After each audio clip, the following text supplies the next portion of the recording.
Hi, my name is PastorDoostyn. Thank you so much for clicking on this video and for joining me for this journey as we read through the entire Bible in 1 year, one day at a time. In each of these videos, I'll be reading 3 or 4 chapters. I'm reading out of the ESV. I hope you enjoy this. Like and subscribe for more, and you can expect a new video every morning at 8 a.m. all throughout 2024. Let's get into the reading. God bless you. Isaiah chapter 31. Woe to those who go down to Egypt for help and rely on horses, who trust in chariots because they are many, and in horsemen because they are very strong, but do not look to the Holy One of Israel or consult the Lord.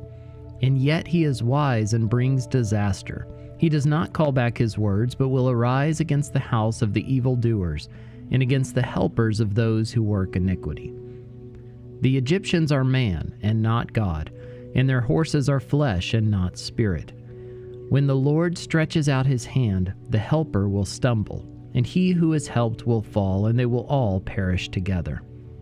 For thus the Lord said to me, as a lion or a young lion growls over his prey, and when a band of shepherds is called out against him, he is not terrified by their shouting or daunted at their noise.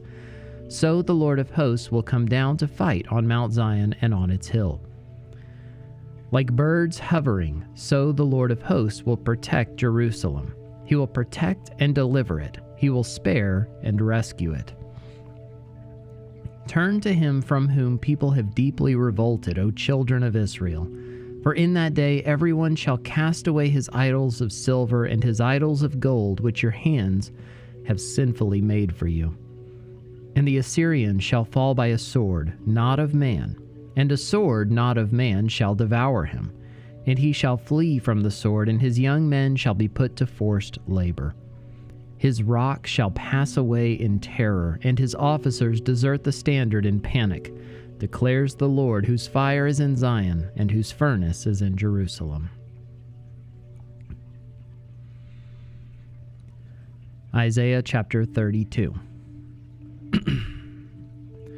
Behold, a king will reign in righteousness, and princes will rule in justice.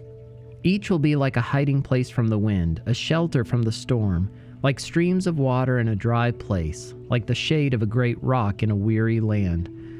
Then the eyes of those who see will not be closed, and the ears of those who hear will give attention. The heart of the hasty will understand and know, and the tongue of the stammerers will hasten to speak distinctly. The fool will no more be called noble, nor the scoundrel said to be honorable. For the fool speaks folly, and his heart is busy with iniquity, to practice ungodliness, to utter error concerning the Lord, to leave the craving of the hungry unsatisfied, and to deprive the thirsty of drink. As for the scoundrel, his devices are evil. He plans wicked schemes to ruin the poor with lying words, even when the plea of the needy is right. But he who is noble plans noble things, and on noble things he stands.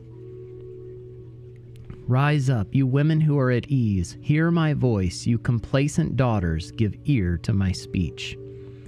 In little more than a year you will shudder, you complacent women, for the grape harvest fails, the fruit harvest will not come. Tremble, you women who are at ease. Shudder, you complacent ones. Strip and make yourselves bare, and tie sackcloth around your waist.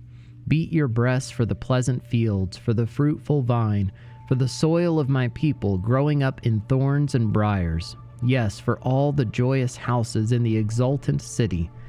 For the palace is forsaken, the populous city deserted.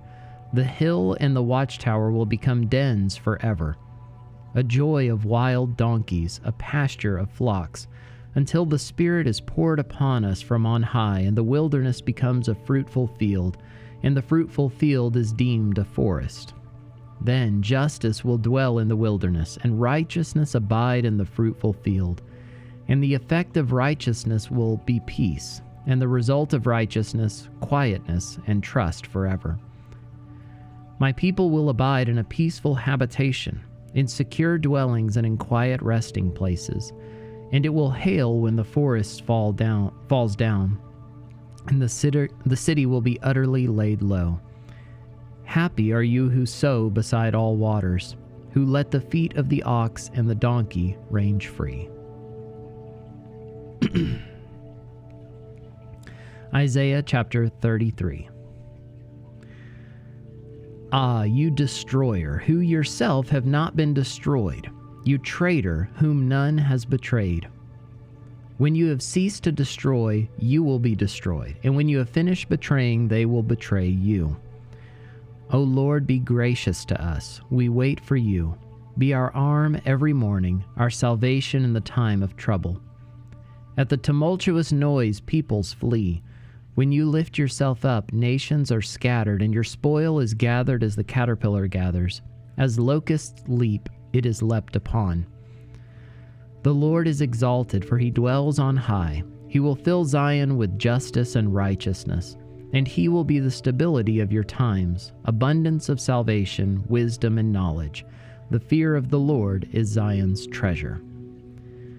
Behold, their heroes cry in the streets, their envoys of peace weep bitterly. The highways lie waste, the traveler ceases. Covenants are broken, cities are despised. There is no regard for man. The land mourns and languishes. Lebanon is confounded and withers away. Sharon is like a desert, and Bashan and Carmel shake off their leaves. Now I will arise, says the Lord. Now I will lift myself up. Now I will be exalted. You conceive chaff, you give birth to stubble. Your breath is a fire that will consume you, and the peoples will be as if burned to lime, like thorns cut down that are burned in the fire. Hear, you who are far off, what I have done, and you who are near, acknowledge my might. The sinners in Zion are afraid. Trembling has seized the godless. Who among us can dwell with a consuming fire? Who among us can dwell with everlasting burnings? He who walks uprightly and speaks, or he who walks righteously and speaks uprightly, who despises the gain of oppressions, who shakes his hands lest they hold a bribe, who stops his ears from hearing of bloodshed and shuts his eyes from looking on evil. He will dwell on the heights. His place of defense will be the fortresses of rocks. His bread will be given him. His water will be sure. Your eyes will behold the king in his beauty. They will see a land that stretches afar. Your heart will muse on the terror. Where is he who counted? Where is he who weighed the tribute? Where is he who counted the towers? You will see no more the insolent people, the people of an obscure speech that you cannot comprehend, stammering in a tongue that you cannot understand. Behold Zion, the city of our appointed feasts.